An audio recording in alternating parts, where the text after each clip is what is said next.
Olá, está começando mais uma edição do Câmara Rio Notícias. Veja os destaques. Um grito contra a violência. Vereador promove passeata pela paz na Zona Oeste. Os índices de criminalidade dispararam em pelo menos 4 bairros da região. Nós não podemos ficar em casa reclamando. Nós temos que sair para a rua pedindo, movimentando as próprias autoridades. Mais acessibilidade no Palácio Pedro Ernesto. Vereador aprova novo equipamento que dá maior mobilidade às pessoas com deficiência. Nossa acessibilidade tem que começar pela Casa do Povo, né? E aqui dentro é a Casa do Povo. E você vai ver também uma história de sucesso. Vai ser lançado amanhã um documentário sobre os 80 anos da Faculdade de Direito da UERJ. Você vai conhecer um pouquinho da história dessa faculdade que já formou tantos personagens importantes do direito nacional. Uma marcha pela paz. Revoltados com a violência que aumentou em pelo menos 4 bairros da Zona Oeste, moradores participaram de um protesto organizado pelo vereador Marcelino da Almeida. O repórter Renato Chapô conta como foi a manifestação. O medo está em cada esquina de Bangu. Não é difícil encontrar alguém com uma história sobre violência para contar. Semana passada mesmo, na outra rua ali, o rapaz foi tentar assaltar e veio alguém, deu um tiro nele e ficou estirado na rua. Sempre tem, em todo lugar. Aqui constantemente são assaltos, né? São latrocínios, enfim. Isso é a violência de um modo geral, né? Recentemente tivemos um assalto aqui no shopping Bangu, né? E realmente foi assim um corre-corre danado.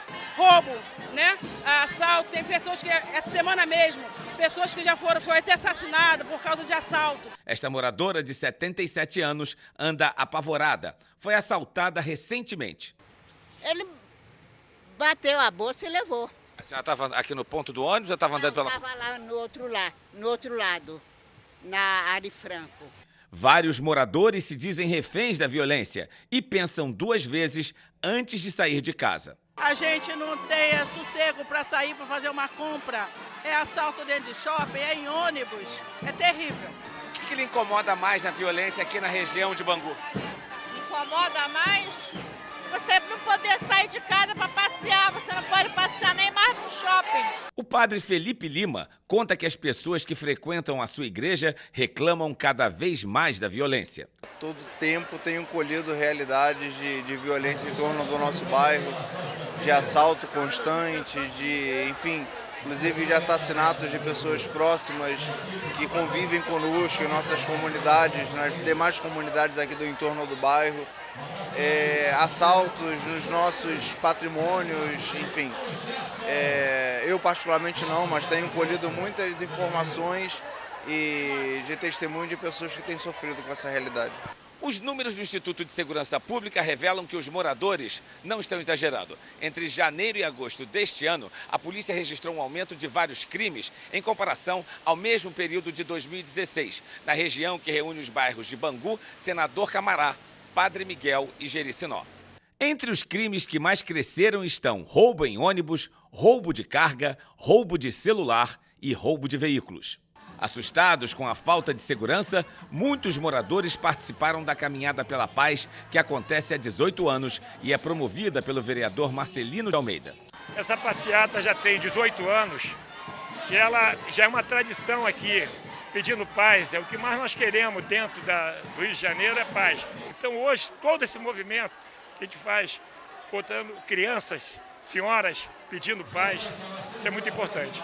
O prefeito Marcelo Crivella também foi dar apoio ao movimento. Ele disse que toda a cidade deve seguir o exemplo. Nós devemos ter uma marcha dessa todo sábado em todos os bairros do Rio. Isso devia contagiar as escolas, nossos funcionários públicos, as empresas. Nós todos não podemos aceitar de maneira nenhuma essa violência no Rio. Nós não podemos ficar em casa reclamando. Nós temos que sair para a rua pedindo, movimentando as próprias autoridades. Você vê hoje, o Exército Brasileiro está aqui conosco, participando desse evento. Veja agora o que foi notícia no Diário da Câmara Municipal dessa segunda-feira. Plano Plurianual em discussão na Câmara. Projeto Orientações e Programas da Administração Municipal. Projeto de lei do vereador Tarcísio Mota proíbe o pagamento de jeton a servidores do município. Projeto de emenda à lei orgânica do vereador professor Célio Luparelli determina o pagamento do 13º dos servidores municipais em 2 parcelas. E por iniciativa do vereador Otônio de Paula, a Câmara do Rio entregou o título de cidadão honorário do município ao empresário Marley Feliciano. Uma plataforma vai aumentar a mobilidade das pessoas com deficiência que circulam no Palácio Pedro Ernesto. A vereadora Luciana Novaes aprovou o novo equipamento. Veja na reportagem de Sérgio Costa. A vereadora Luciana Novaes foi a primeira a usar o equipamento. Ele fica em um dos principais acessos do Palácio Pedro Ernesto, bem ao lado do cerimonial e do plenário. A plataforma foi instalada nesses 2 lances de escada, com 12 degraus. A nossa acessibilidade tem que começar pela Casa do Povo, né? E aqui dentro é a Casa do Povo, então todos têm que ter direito a acessar essa casa.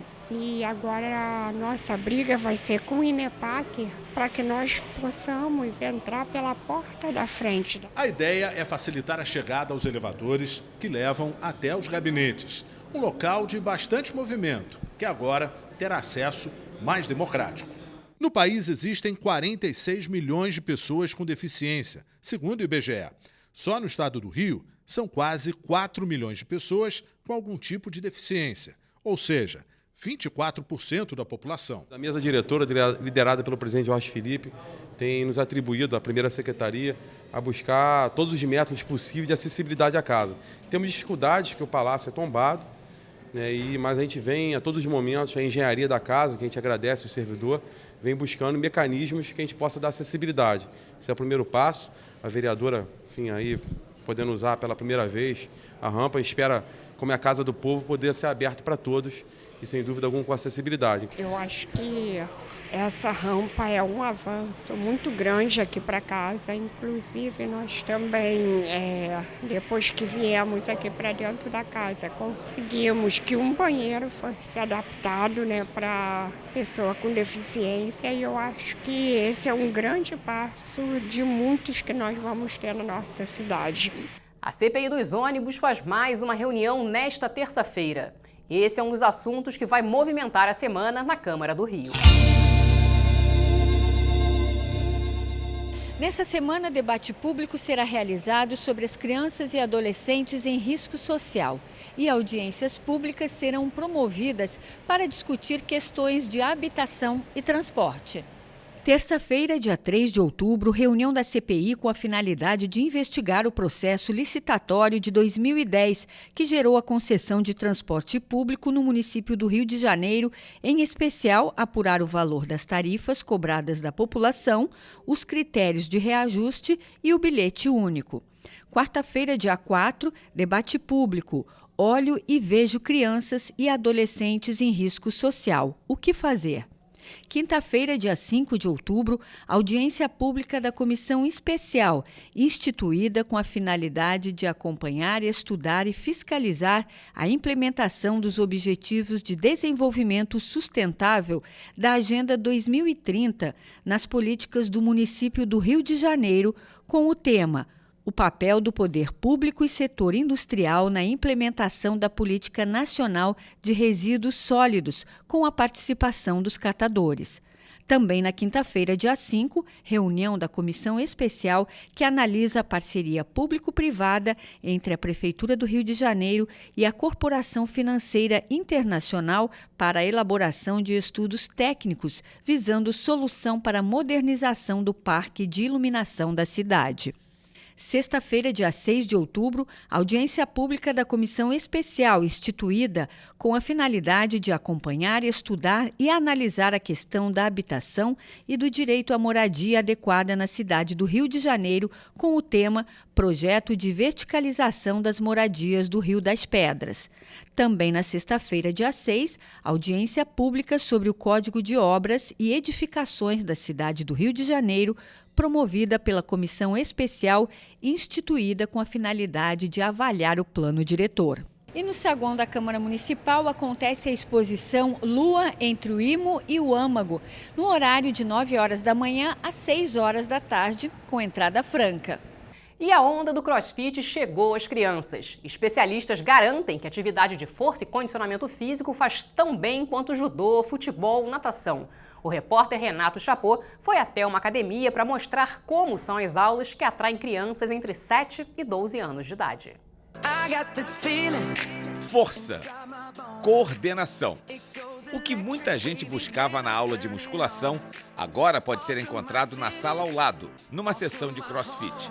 O CrossFit surgiu nos Estados Unidos e é baseado no treinamento do exército americano. Há pouco mais de 2 anos, houve um boom da modalidade aqui no Brasil entre os adultos. E agora, chegou a vez das crianças. As aulas são misturadas com brincadeiras para motivar. Nessa academia, na Zona Oeste do Rio, já são 60 alunos que treinam 6 vezes por semana e têm entre 7 e 12 anos. Entre os benefícios estão maior flexibilidade, coordenação e equilíbrio.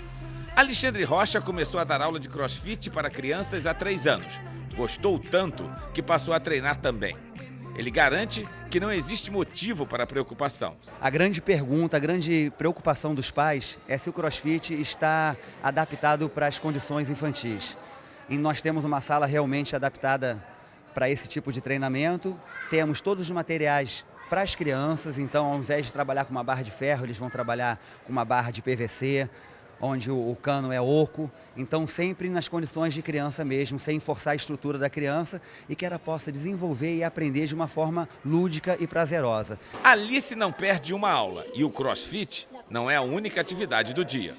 Você faz o que depois daqui? Ginástica artística. Ainda tem uma aula hoje de ginástica artística? Sim, mas hoje eu não vou fazer. Por quê? Porque está cansada ou porque não é dia? Porque eu tô cansada. Ela nunca teve problema assim, de engordar, emagrecer, mas ela tá bem e continua bem, né? Ele ajuda a manter ela bem, com energia, disposta. Não sinto que ela fica mais cansada, assim, não. Acho que, ao contrário, ela fica mais disposta. Os especialistas confirmam que o CrossFit pode ajudar a melhorar o desempenho em outros esportes. O fisiologista Alex Souto-Maior usa em atletas do futebol e do MMA. Mas ele lembra que é preciso ir por etapas para o cérebro se adaptar aos movimentos. E recomenda para as crianças como qualquer outro esporte. Coloca seu filho no judô, coloca seu filho no futebol e coloca seu filho na natação. Por que não colocar o seu filho no CrossFit? Por quê? Qual a diferença disso? Se todos esses esportes que eu falei, eles têm uma complexidade muito grande em sincronizar membros superiores e sincronizar membros inferiores. No CrossFit é a mesma coisa. Só que eles vão fazer sem peso. Vai afetar a maturação? Não. O que vai afetar uma maturação de uma criança, potencializando um possível risco de lesão, é o volume e a intensidade do treino. Como ela faz com o próprio peso do corpo, não vejo complexidade nenhuma nisso.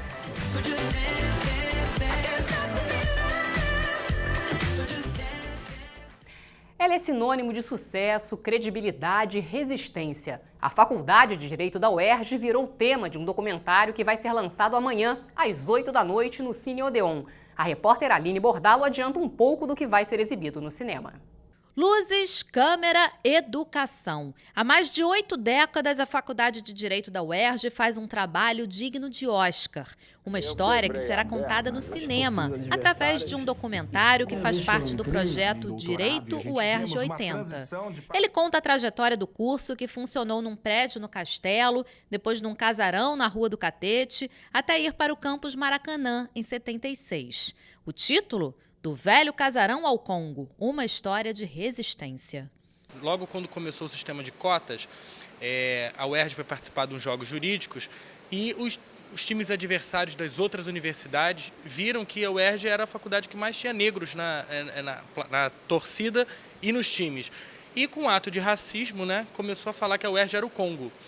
A UERJ, para fazer uma resposta positiva, enfim, estou sofrendo uma agressão, mas não vou bater de frente com uma outra agressão. O que eles fizeram? Eles assumiram para eles esse título e falaram assim, bom, então tudo bem, a gente não é um problema para a gente ter negros na torcida, ter negros na universidade e ser a pioneira no sistema de cotas. Então a UERJ é o Congo e virou a torcida organizada do Congo, que dura até hoje. A Faculdade de Direito da UERJ surgiu no seguinte cenário. Na época, só existia a Faculdade Nacional de Direito, que não conseguia atender a demanda de todos os estudantes que passavam no vestibular. A ideia dos fundadores era criar uma escola mais moderna, democrática, primando, é claro, pela excelência.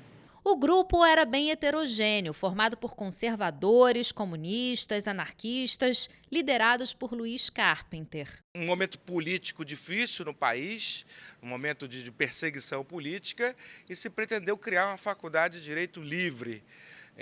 A partir da reunião de alguns professores, depois ela veio a ser acolhida pelo Estado, quer dizer, então a faculdade de direito é mais antiga que a própria Universidade do Estado do Rio de Janeiro, mas se inseriu absolutamente dentro desse projeto de uma universidade democrática, a primeira universidade a ter cursos noturnos, a primeira universidade a estabelecer o regime de cotas, e hoje a Faculdade de Direito é a cara da UERJ, a Faculdade de Direito é o Congo, quer dizer, dentro dessa ideia de uma universidade caracterizada pelo ensino plural, por uma gestão democrática, uma universidade includente e referenciada socialmente. Vários alunos que passaram por estes corredores e frequentaram as salas de aula tiveram destaque no cenário jurídico nacional, como o atual ministro do Supremo Tribunal Federal, Luiz Fux, formando de 1976. Resgatar essa história tão rica no momento em que a universidade passa pela sua pior crise é uma oportunidade de refletir sobre o futuro do ensino no Brasil. É importante mostrar para a sociedade fluminense e brasileira o traço de relevância que a Faculdade de Direito da UERJ tem, não só para o pensamento jurídico brasileiro, mas como para as próprias instituições democráticas no Brasil. É um filme que fala justamente disso. A educação pública de qualidade é um direito de todos. E então, seja quem estudou em escola pública ou não, enfim, todo mundo com certeza vai se identificar. Podemos dizer que, felizmente, estudamos em um ambiente mais democrático, menos desigual e, principalmente, mais brasileiro. E o Câmara Rio Notícias fica por aqui. Até amanhã.